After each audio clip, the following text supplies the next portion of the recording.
All right. And with that, I would love to introduce Tomáš Řezník and Kathi Schleidt. I apologize for my butchering of your German. Please correct me when you start talking. Who are going to talk to us about GloSIS and about how they have leveraged and extended sort of these and developed a lot of the soil ontology tools that we've been circling around in the cluster for the past couple of weeks. So Kathi is the head geek at DataCove, and she started off in sort of systems development and IT and has kind of been migrated over to the environmental side of things. Tomáš Řezník is an associate professor at Muni. Please pronounce your institution when you unmute, because again, I'm not even going to try. And has done a lot of research in the space of precision ag, and also did some work with the GloSIS more recently around ISO adoptions, user requirements, UML model development, or UML data model development, and XML schemas. And with that, I will hand it over to the two of them for their presentation. Thank you both for agreeing to come and talk to us. Thank you, Kathi, for your introduction.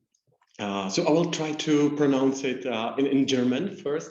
Katharina Schleidt would be the German pronunciation, and simply Kathi. And to me, it's worse tongue twister, Tomáš Řezník, so Thomas, whenever you want to. And our university is Masaryk University, after our first president. By the way, it was a very nice win-win situation. A Czech guy who married a US girl. Okay, but going to the GloSIS and going to things around. So I would like to start sharing my screen. And also I would like to wish to all of you good morning, afternoon, evening, night, in which time zone you are right now. So simply the title of the presentation is GloSIS Soil Data Model. Where are we now and where do we want to go? So first of all, what is a GloSIS? GloSIS should be, that's a very important word at the beginning, a spatial data infrastructure that will bring together soil information on a federated basis. So the stakeholders are primarily national institutions. The word should be is very important because it's still rather a wish. There are some pieces going on, a lot of effort, but the funding that was asked for was not received. So there are some attempts that are ongoing, and we hope that it will continue. So here's the logo of the GloSIS. It has been developed, or at least the pieces are developed under the auspices of the United Nations and the FAO, Food and Agriculture Organization of the United Nations in particular. But going much more deeper into the data modeling, because especially soil data modeling is, I suppose, the main motivation for you to visit this meeting. So when we started the work on GloSIS data model, we look around and we have found several planets, in fact. So all of them, all those points of view, all those planets have one common goal, have one common mission, a holy grail in the form of soil information model. But the way how it's being handled differs quite significantly, I would say. So on the one hand, if I will start from Australia and New Zealand, there's an Unsoil ML group that presents one of the most major data models. There was the European part called Inspire, and there was also ISO 28258. Those participants have joined their forces and prepared together OGC soil data interoperability experiment. And it was also powered by some prototypes of the World Soil Information Service and SOTER ISRIC model from the International Soil Research Center in Wageningen in the Netherlands. The reason why at first step I was called, and later on Kathi and also some other guys that I will present later to support FAO with the GloSIS data model, was that I'm one of the main authors of the ISO 28258. I was a project officer in the European Commission dealing with the INSPIRE infrastructure. And also I'm a member of the OGC, so that was the reason. The scope of the consultancy was very strictly limited.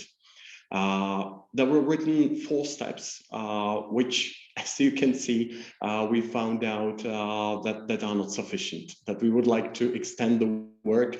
By means of time efforts, we have extended 5 more times than the scope of the consultancy. So we started with a report on identified requirements and issues, or rather a wish list.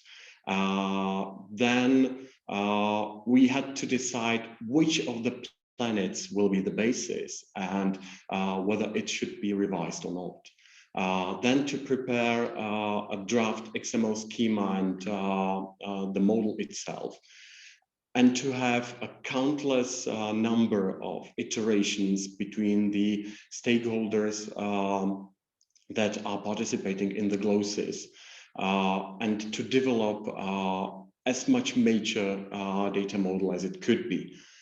And as I've mentioned, we have not been satisfied with that. So, for instance, ontologies are being provided as a bonus. We have fortunately one supporting project that focuses also on ontologies. So this is something which we can deliver. But anyway, it's definitely not a place for a one-man show, if you know the number of tasks. So first of all, I called a lady. So, you know, Kathi, you have heard that she's an excellent developer, and she was much more than my right hand. I would say that she took the most heaviest burden on herself. And we had also one more man in the team, my former school colleague, Jiří Kozel, who is a freelancer, and he did especially XML modeling and XML schemas. And the additional project support I will talk about very briefly, because the project introduction slides are the most boring ones.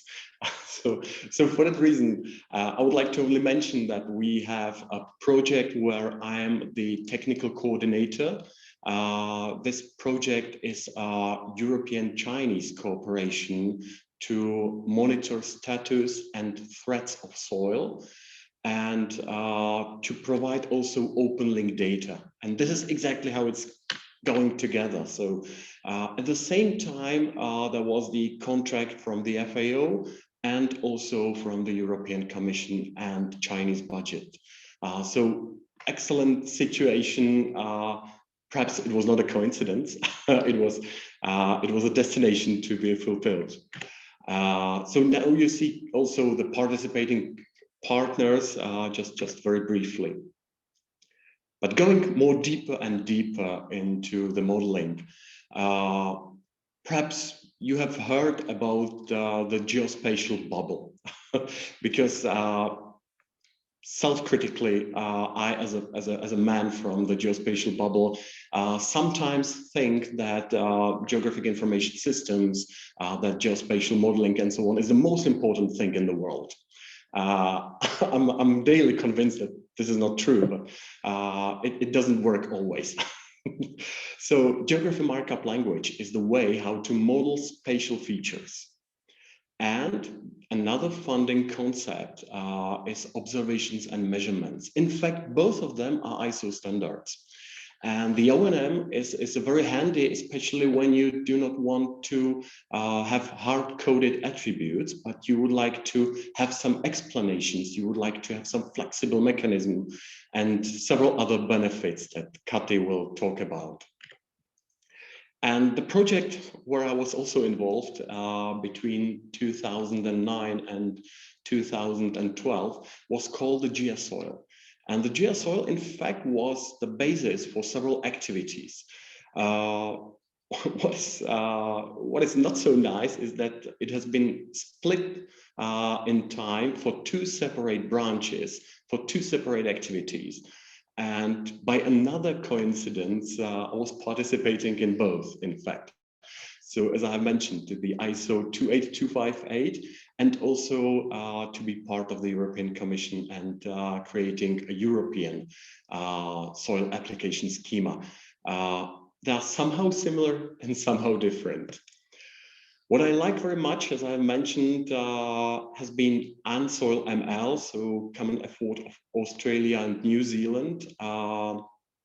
It provides the container classes, which is very handy, and you will hear about that. You will hear about that also later. So just a term, container classes, that originates from Unsoil ML, and then we have intentionally slightly smaller efforts, because there are more prototyping, the OGC soil interoperability experiment and ESIP models. Those were the SOTER and GloSIS.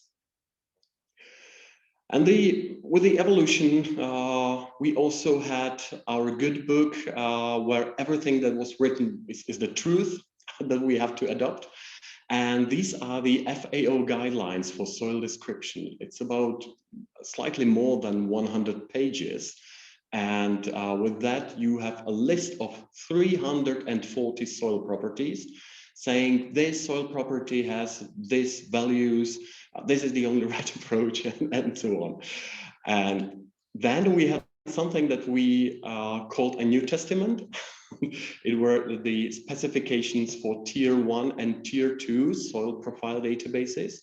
And since this originates from 1980s, the FAO guidelines for soil description, and the latest revision is in 2006. This is about other remaining 1,600, in fact, soil properties. So in total, we are talking about 2,000 soil properties, out of which we have modeled only 340. There were several models and materials analyzed, so I suppose that the presentation will be shared, and there's a video recorded, so you can stop your video anytime and read it once you have time. And I will start from I will say really an exercise book approach. We have first asked for the use cases, and we have been told that there's one use case. All the desired data should be available to everyone, whenever everyone desires, and so on. So you can imagine how it helps. So for that reason, we have reverted the approach.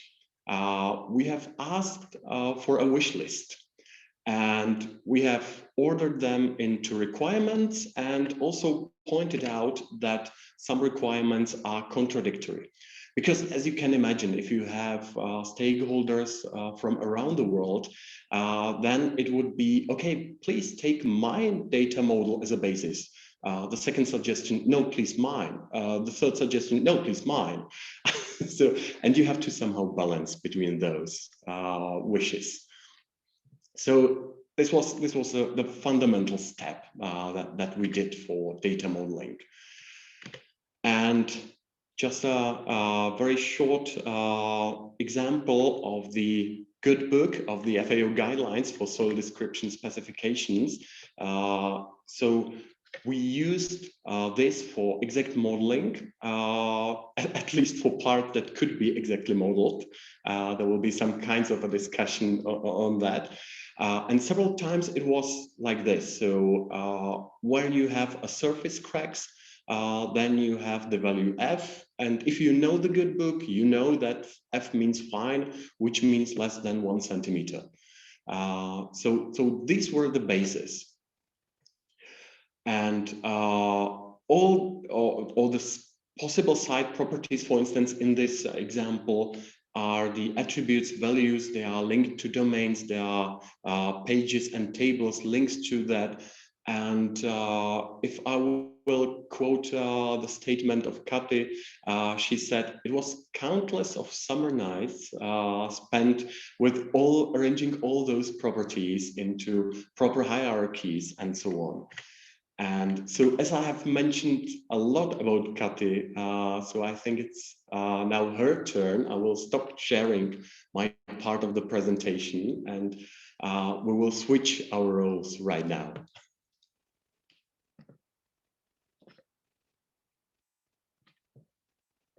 We find my screen and continue where Tomáš left off.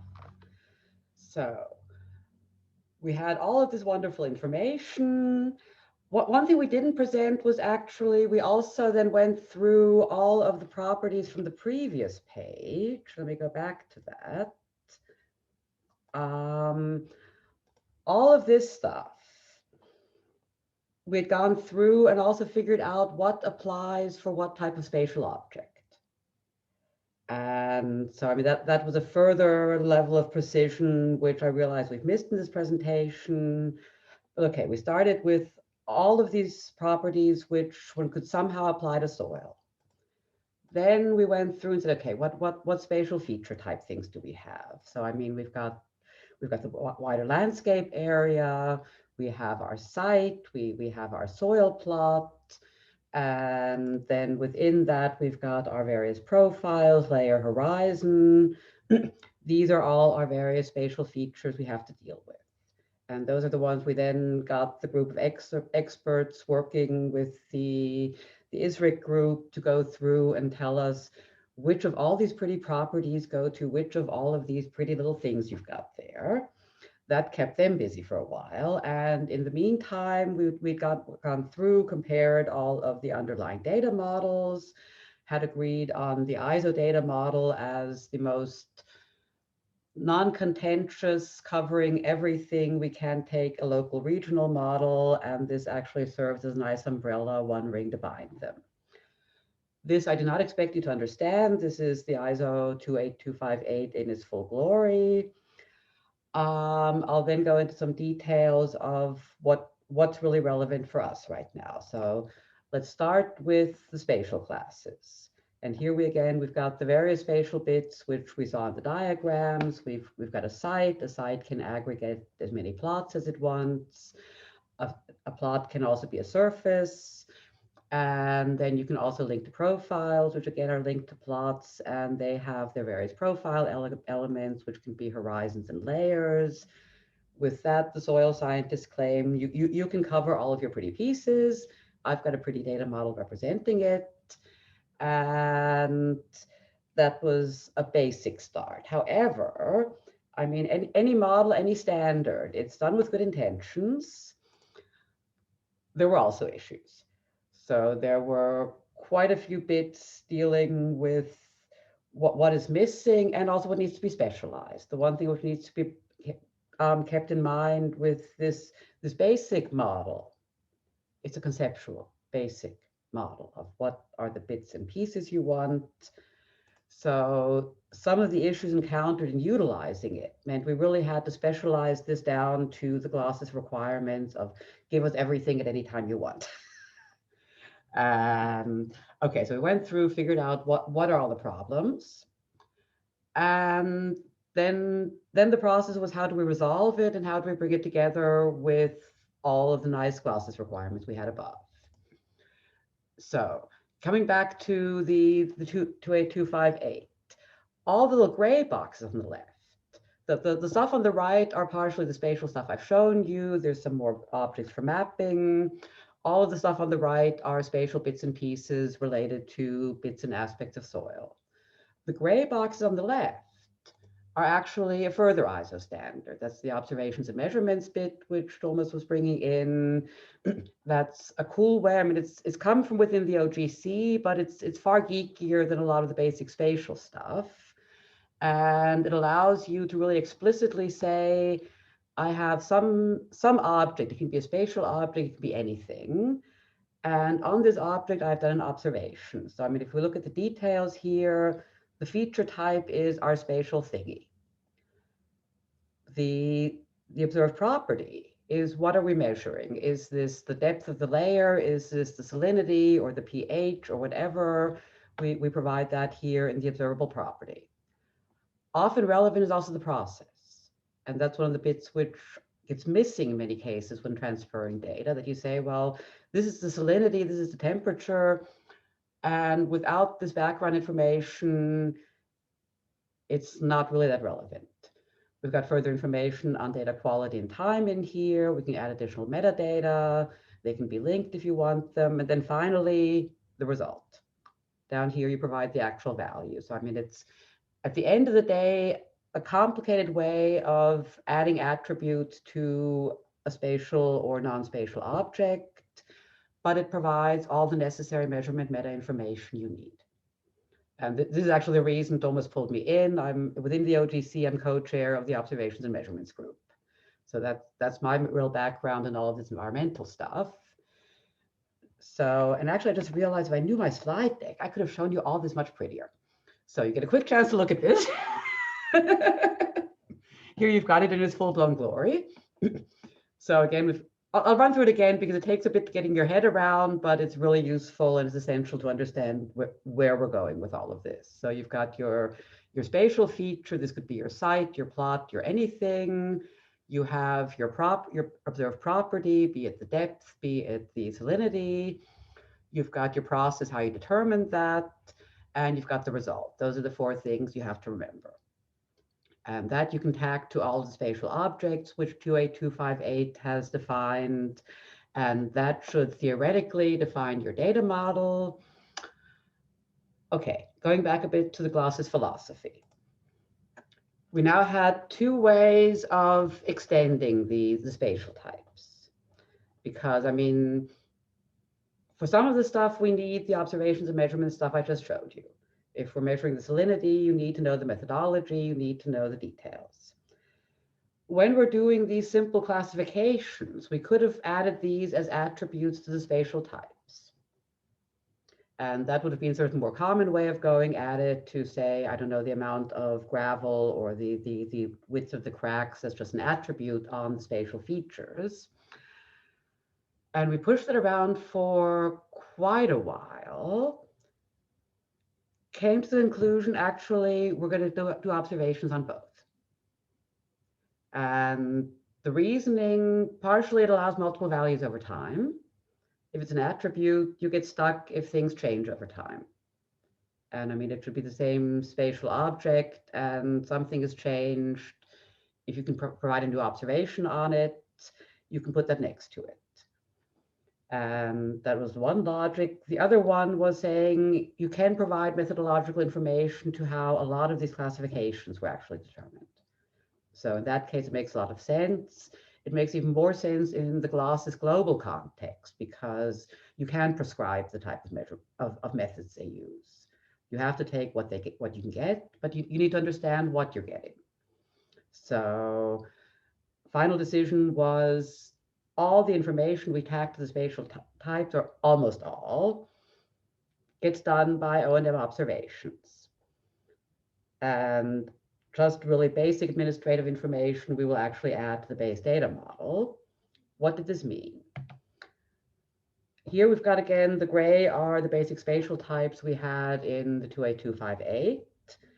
And as you see, I mean, I've specialized two of them. So for the site, we have some basic administrative information, which that's not a measurement, that is basic site information that got extended as attributes. We did the same thing on the plot.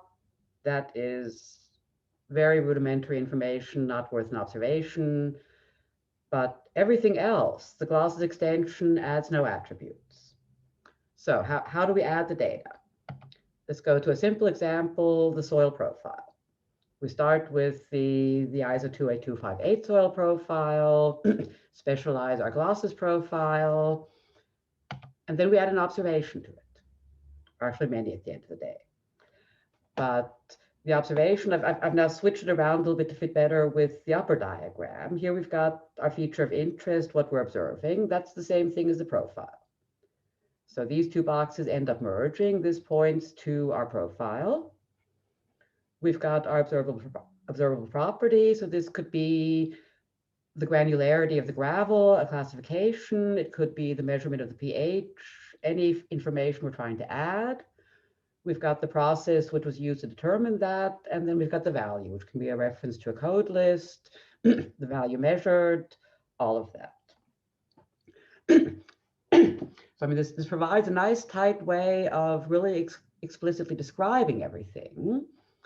The problem is now, again, pulling back into context the list of what attributes do we expect? What do we want to fulfill the requirements of the good book? They had that nice list. And that's where we stole a nice trick from the AND soil amount model. Okay, no, actually, sorry, again, I should watch my own slides. How do we indicate that all of this stuff is supposed to be provided on the profile? And I mean, if I give you this model and say, here you've got your profile, here you've got your observations and measurements, go for it, it's missing something. And that's where we took the trick from AND soil ML. We add a container class, and you've got for all of the standard attributes we expect on the profile. We've got attributes. Those contain an O&M observation, and that in turn points to exactly one of these things. So it's closing the loop. It's adding a degree of redundancy, which to a certain degree pains my soul, but it somehow settles things and makes it brings a degree of clarity back in. And so, I mean, for all the stuff which is clear, should please be done, we do it this way. If you're providing any further physiochemical measurements, I mean, we had long lists of measure the content of arsenic or this or that or all these chemical compounds, I don't know what they are. You can still add those as observations. So any further data you have, you can still pile onto it. But it's sort of bridging the gap between the full flexibility of just working with the O&M model and the tightness of just nailing these down to attributes and a value. Going on to the full model, this is why I showed you the profile. The other ones get ugly. So for the various site and plot and layer horizon, there's a whole lot of stuff which the good book would like to have on it. Most of it is double. As you see, layer horizon tend to have the same kids, site plot have the same kids, down at the bottom of the surface has a bit of different stuff, a bit shared. But this way we've managed to somehow encapsulate the general content of the GloSIS data model or the GloSIS requirements, nail it down to the data model, still leave you the full flexibility of O&M on top of it. Now the real output of the long nights. I mean, Tomáš showed you all the pretty tables in the good book, the soil description. We have them all as code lists.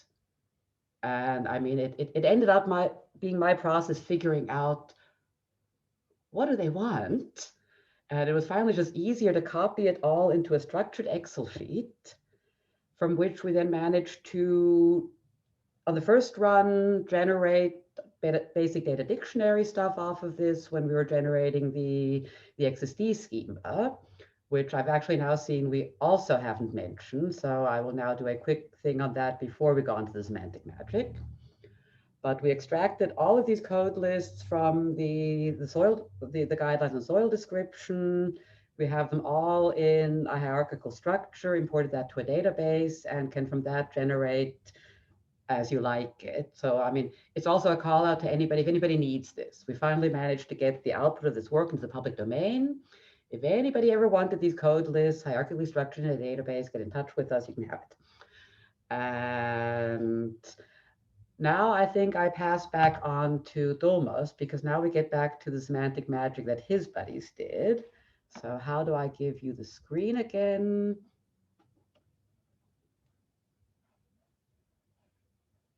So I'm going to start sharing my screen again. just a sec to Semantic Magic. Here it is. So we have established a pipeline for semantic export and semantic derivation of the OL and also RDF and turtle ontologies out of the GloSIS data model. So the basic assumption is that we put together two main ingredients, the model itself, the codelists, and we will run some magic on top of that. This magic is that we have each package, by the way, it has been modeled in the enterprise architect environment. And upon enterprise architect environment, you can establish a semi-automatic process. It has been established by so-called application so-called shape change. It's an open source that you can use. And it gives you and allows you to establish a transformation configuration. Manually, you need to do pre and post processing. And also manually, you need to do some alignments with especially OGC and W3C efforts, SOSA and SSN, especially dealing with sensor measurements, and also ISO ontologies. Especially we followed ISO 19150, which is the geospatial bubble ontologies.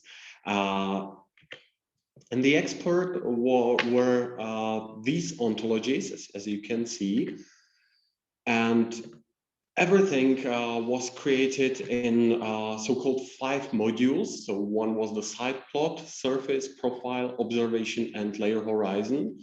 All of that needs to be aligned backwards to revised version of ISO 28258, which is another output of the consultancy.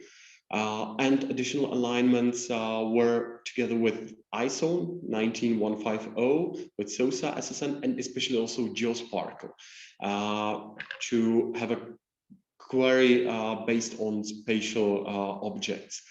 Because the very famous example I'm telling to my students is to have a semantic query combining Wikipedia and soil science. Okay, which Czech music composers composed in 18th century on Chernozem soil? So it's quite over complex on the one hand, but it shows also the power of what could be achieved. And this guy here is a leader of one department in Poznań Supercomputer and Networking Center. It's Raul Palma, is his name. And he's my colleague in the SEOSOL project. So especially the Semantic Magic is completely within the SEOSOL project that I have mentioned before. And the last third part of the Semantic Magic is that once we created all ontologies combined with SOSA, as you can see, we provided documentation, and also we are using WebWow environment for visualization. So it's an interactive one. Now I will again give the presentation to Kathi. And stop sharing.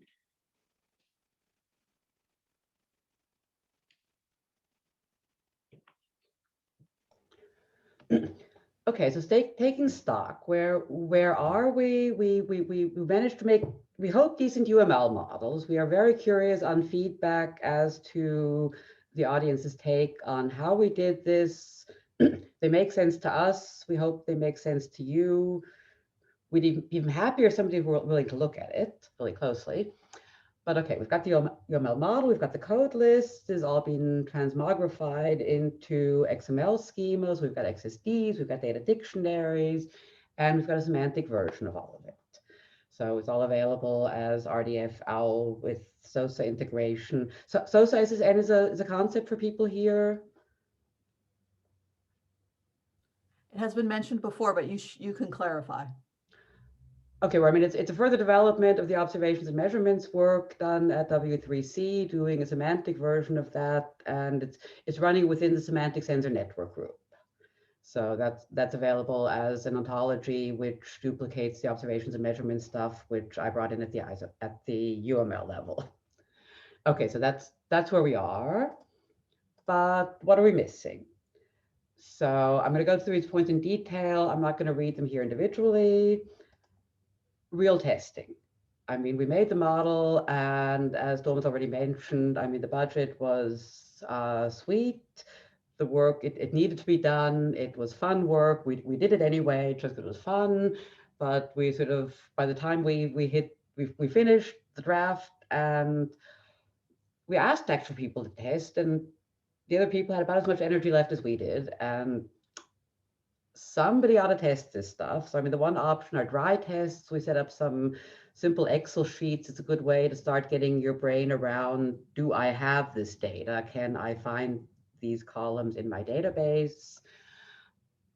Really nice would be some data model tests with it to really work through that and try and fill the stuff. CU Soil project is going to start integrating it in against the semantic model. So there, the idea is to take the data they've been collecting at various levels and try and see how that maps to the semantic model. Problem is currently mostly aggregate data, but there's a bit of raw data there. So for a few tests, we can do it. But again, anybody willing to take a closer look at this, we are happy to walk you through it, but we need victims. And further thing next to do are the code lists. So I mean, they're mostly available. We've got them as GML data dictionary and as TTL concepts. We've got them in the database. We can serialize them in the thesaurus vocabulary encoding of your choice. What we still need to figure out is the further governance of it, because I mean, we've got the current status, but things don't stay static. We have to decide on what's a registry type, how do we really provide it, and then we need to just import all the concepts and provide it. So that's a further to do. We need some sort of umbrella governor for serialization provision options. So I mean, here we've been investigating various potential provision standards. One is the OGC sensor things API, which works beautifully for the observations and measurement stuff. OGC API features could provide basic support for the spatial types, but not the measurements. And if we really had our hearts, we would go to something towards JSON LD or GeoPackage, like something allowing both more linked approaches, but also simpler approaches, because I mean, if we want data from around the world, we can't expect high tech. GeoPackage you can do and dump somewhere. So one can expect that from less developed countries. And I mean, the nice thing is once you've got the data model in the back end, it doesn't matter how they deliver it. Further to do is pertaining to licensing agreements. First, I'm going to start at the bottom, the good news. The most difficult thing was getting the FAO to finally state in writing that we are allowed to share the outputs via CC BY. That took, I think, longer than the consultancy. It was almost a year. But data licensing needs to be formalized at all levels now that we can at least propagate all the models and everything behind it. It's still unclear who provides what data, who can access what data for what purpose. And I mean, citation is then one of the many further to-dos, but there's still a lot of stuff to be done there. A further can of worms we didn't even open was the raster formats. And that's partially also to do, I mean, it's not covered in the ISO 28258. That only goes towards various mapped objects. The alternative source we would have had is Inspire, but there are also some serious technical issues, which I'm working on resolving with the European Commission, but that is still a work in progress. It may soon be done, but then we would still have to apply that to GloSIS. And the further bit is that the requirements towards GloSIS need to be specified a bit more than it should be doing everything and be cool. So there we would need further input. What exactly needs to be provided as a gridded level? And the final bit of our big list is data ingestion. I mean, then we've got it all done. Then all we've got to do is import it.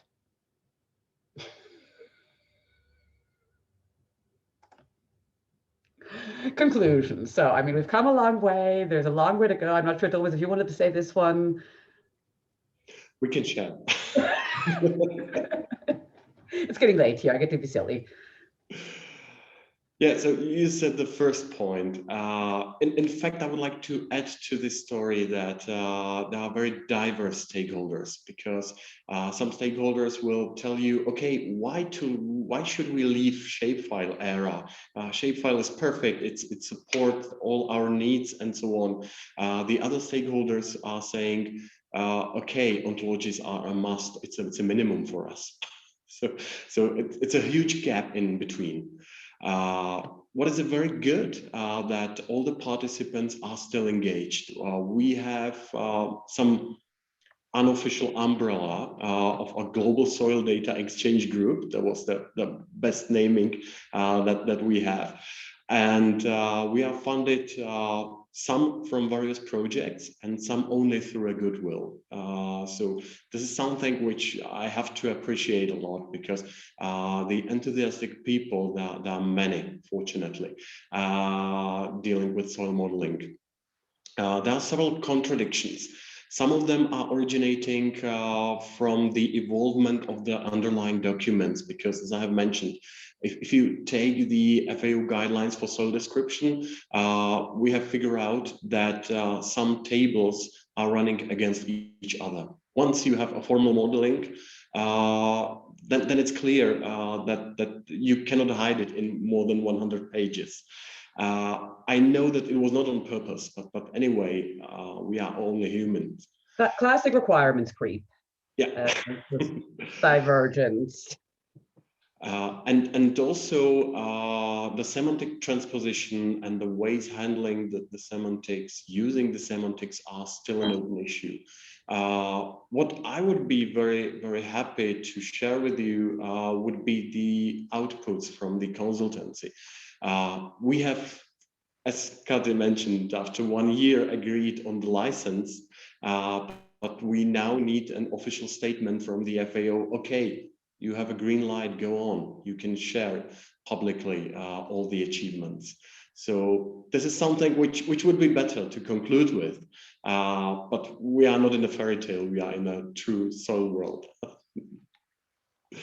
So that was from us, and we are looking forward to your comments, remarks, questions, anything else. Well, thank you so much for a really fantastic presentation.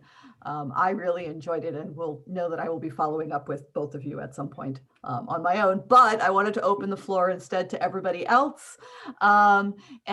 Because we have so many people on the call, I'm going to suggest that folks heavily utilize the chat function for dropping in questions to the speakers. And I think, Gary, why don't you actually unmute, Gary, and ask your question? I think that'll be certainly. Be an interesting I talking point. apologize because I was partially on another Zoom call that overlapped. But my question is concerning treating soil as a spatial object to begin with. That seems to be the central focus, but it's clearly a material or physical object. And so that I wondered what thought might have been given to adequately structure the material aspects. You structure the spatial aspects, and you have a lot of resources there. OGCs essentially provides a lot of that.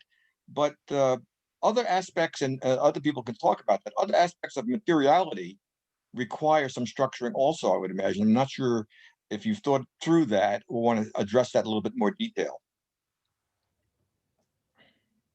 Tomáš, you're closer to soil than I am. I mean, it was nowhere in the requirements. I am trying to figure out what materiality would be. Okay. I'm just data model. Yeah, I'm guessing that a lot in the code list structures imply things, but it'd have to be sort of understood by a domain expert. So possibly something like fractionation, or is what you're getting at, Gary, where you're doing a measurement on different fractions of a single soil sample. Right. Yes. Okay. And so the properties there are material properties as opposed to spatial properties. And so I think you need a little bit more exploration of the space of the material properties. Are you not getting down to specific samples and the like? Because I mean, one of the problems we have is that at the one end, people wanted really explicit measurements on samples, and I mean, we did part of the model goes also down to specimen sample. But that was getting so detailed, and people were telling us nobody's going to share this data. And so, I mean, we can go into all of that nitty-gritty detail, and we've actually upped the ante because we now have O&M-v3, where we've got the sampling even more explicit. So if it's trying to say which fraction from that soil did you now sieve this way to then get these sub bits, and then you cook them and clean them, and then you measured that, we can describe all of that. That's all foreseen, and it's also foreseen in the current data model there. So if we go down to the sample specimen level, we can do that. We didn't get into details there because that's what everybody told us. We want that data from everybody else, but we're not going to give you our data. So that there is actually a group in the US, or actually it started in the US and then moved over to Max Planck, that focused on soil radiocarbon measurements because radiocarbons are expensive to take. And so they went through and scraped the primary literature, and they had to develop a fractionation schema to describe all of the data that they were collecting there. So I think that at least would be one possible use case for something, for a schema like that. That'd be interesting to compare what their take was on it and how that compares to what we've now defined in the OGC. And also, again, it's also paralleled in the SOSA SSN I was mentioning earlier. So related to this, Tanya wanted to highlight that she quite appreciated the focus on spatial awareness of the samples that was in this descriptions.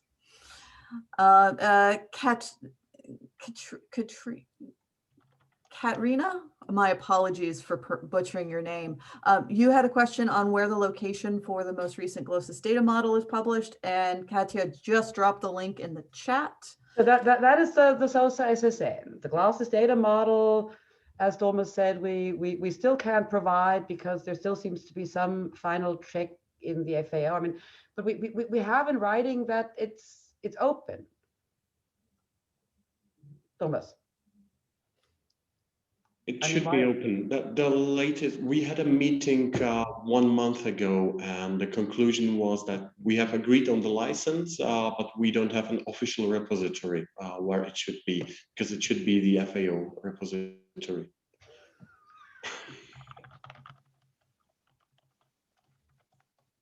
Politics.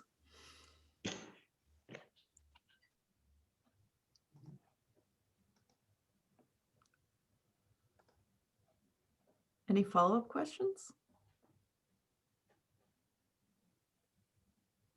Hi, Kathi and Tomáš. Very much enjoyed your.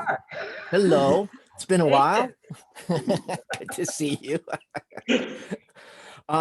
Very interesting presentation. Thank you very much. Now, unfortunately, I missed the first 15 to 20 minutes. I was on another call that ran over, and so I didn't hear some of your staging, which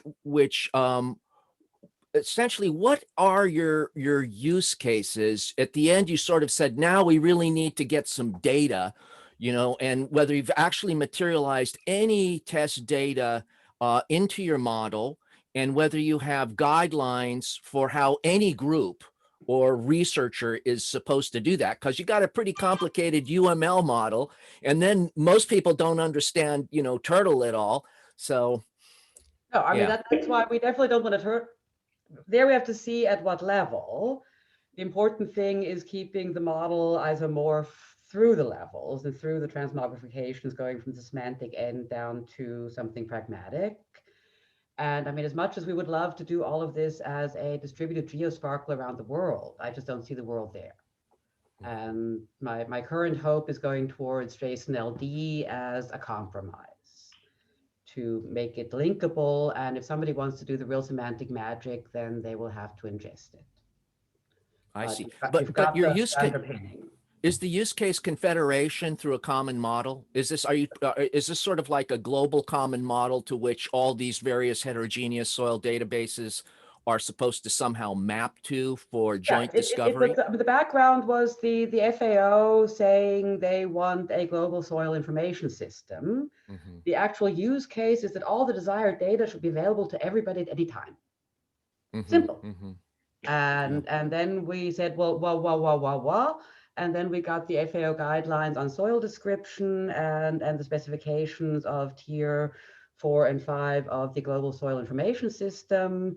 And then I spent several weeks chewing through those, I don't know how many 100 pages, and comparing that with all of the existing models. So the ISO 28258 and Inspire and SoilML and what else is out there. And then transpose that to what we see here. I mean, what would interest me would be, were you already online when I did the container classes? I'm not sure.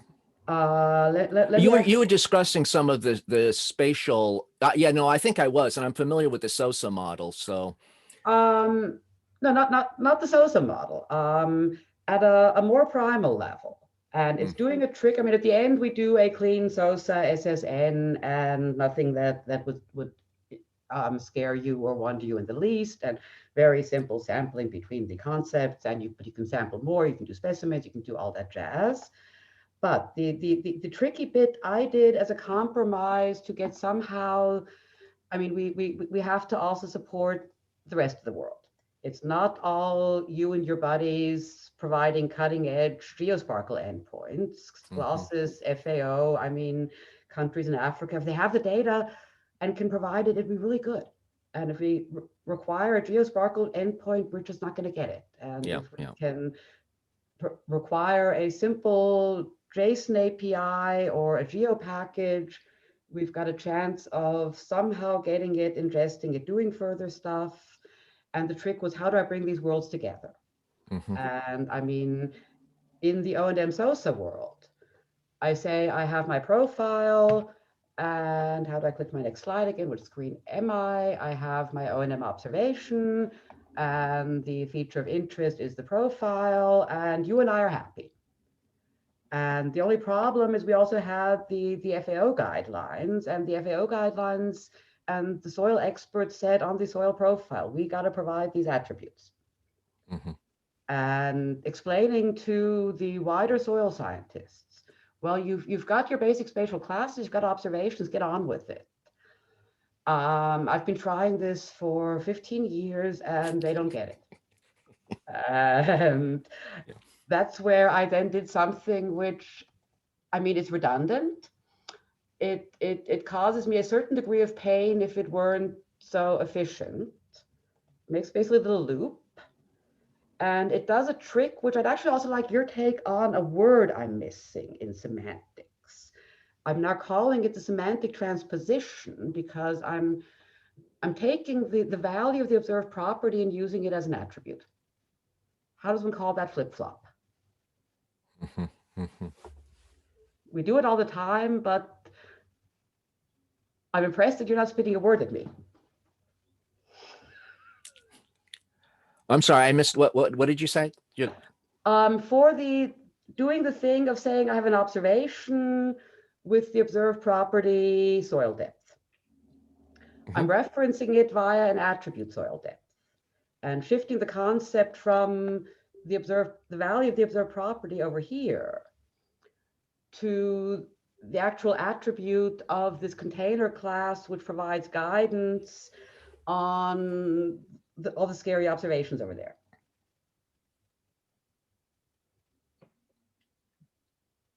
And this is something I'd really like your take on. I think it could be a way of guiding the way forward towards O&M. So I do not, I'm not a data scientist. I'm more the soil scientist. And I gave up typing. I can't type fast enough. I still don't understand the fundamental difference between the list that you said FAO required and the green box, which I understand, if I understand properly, you said you feel like is a repeat. So could you please explain a little? I know you're trying to discuss with Mark, but I think some of the jargon is preventing me from understanding what the difference is between the two. Do you really understand the observation thing? I think that's where the problem is. That here you've got, you've got your profile spatial object thingy. And using the O&M philosophy, you then have an external object. This is a further thing you can access from elsewhere. this references your profile, references the fact that it is providing soil depth using this process, and provides the reference to the code list. Here's the result. That's how pure O&M works. And in that case, I would basically leave you just with, this is a data model, and then this as a printed document next to it. This is what the FAO wants. It's in the guidelines. Do it that way. And that's why I've been having the feeling people are having problems with coping with this. Yeah. For me and for Mark, this is a perfect model and we're done. Yeah, I mean, but I think that one of the issues is that this feature of interest can also have multiple instantiations. You've instantiated as sort of like the this notion of a profile. You know, a simpler model would be the feature of interest is soil or some, you know, This is again based on the ISO 28258. That was the basis. Yeah. So you're having to adhere to other, you know, standards. And then the bottom right table, you know, I think that some of those, there's debate about whether to just, you know, represent those semantically as annotation properties or as proper subclasses. Yeah, and that's all the bits which you missed. Where did we have that slide? Was that before or after? No, it was before. And that was the start. And I mean, that would be the classic way of doing it. Say, these are attributes, they point to a code list, get on with it. That's how I've always done it. Things change. How do you do a time series as an attribute? Yeah, well, time meaning dynamic soil properties is essentially what you're talking about. Yes. And the classifications, the gravel might get finer 10 years down the road. That's telling you. Out of soil order. I completely agree. Yeah. And the other thing is that what I like about that table is it sets up for quickly going through data and finding them based on criteria which might be relevant to different users, if you understand what I'm saying. And that's wonderful from my perspective. And I mean, it's one of the things which should also be reviewed in all of this, because I mean, as I then show another 2 slides down the line, I mean, the profile was the easy bit, and the moment you get to the layer horizon stuff, it goes wild. And I'm a data geek. I study technical informatics. And I mean, I've been working in the environmental domain for about 2 decades now. I've figured out a lot of your stuff. I mean, I'm actually better at sort of the soft cuddly stuff and the birds and the bees. And I've playing in the dirt is new for me. So I had this 100-page document, and I started running on the chapter headings. I think this must be something which makes sense to group for you all. But I would really need a sane take from a soil scientist perspective, saying, do my groupings make sense to you, or did they only make sense to the authors of the FAO soil guidelines?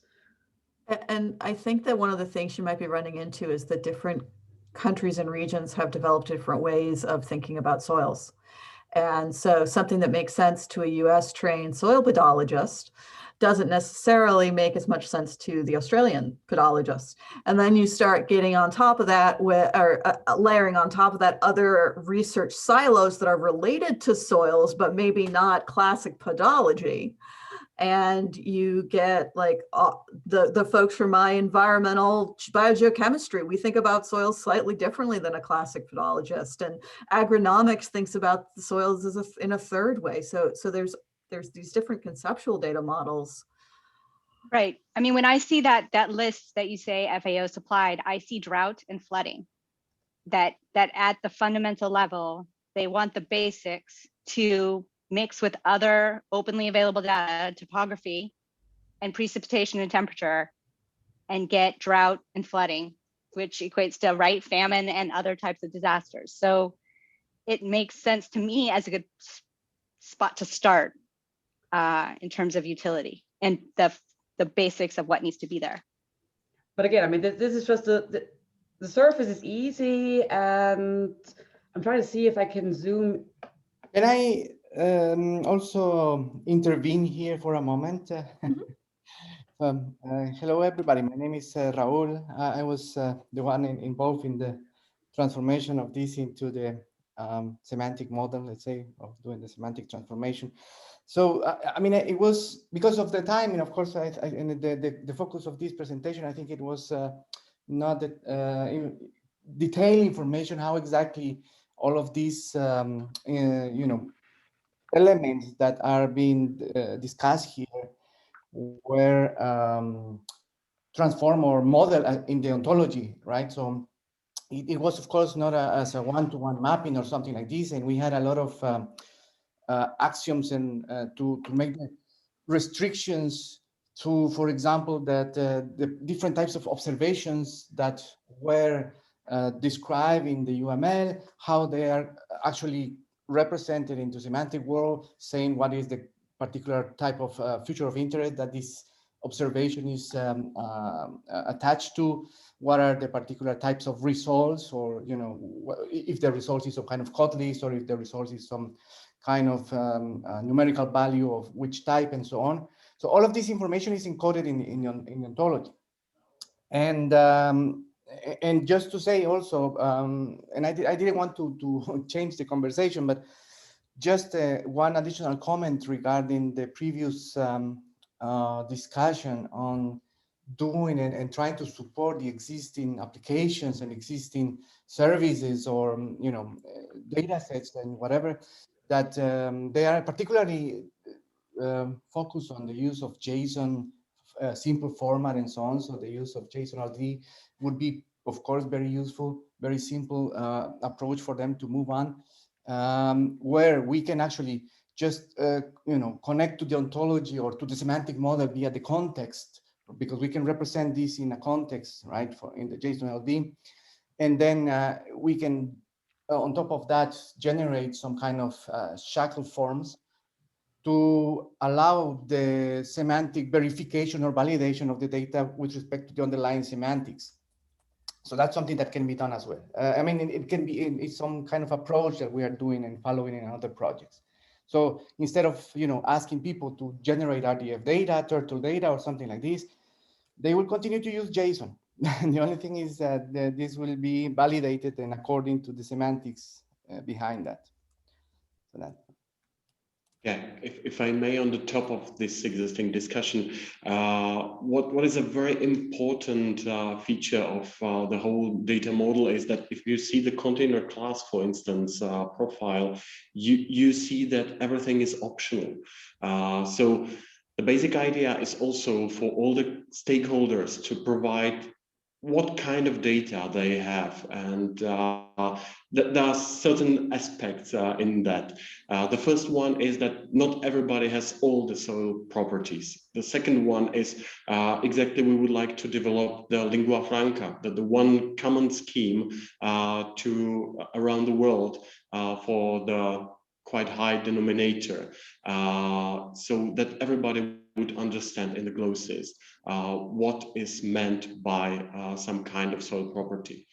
And the last piece I would like to share with you is you have two kinds of OM classes, in fact, because we dealt with qualitative and quantitative data. Because several times you have a soil scientist, soil expert who is in the field, will take a look with left eye, right eye, and will say, okay, this is cracks number 3, for instance. And so you have to have a possibility how to include expert judgment, and also the possibility how to include quantification if you use some kind of measurements. And that's exactly it, observations and measurements. All right, I think at this point I am going to cut off discussion because we are 10 past the hour. Thank you so much for such a lively discussion and a fantastic presentation. You would both be more than welcome to continue to be involved with the cluster if you were interested. And I'm so excited to see so many new faces here. With that, I'm going to stop the recording. Thank you very much.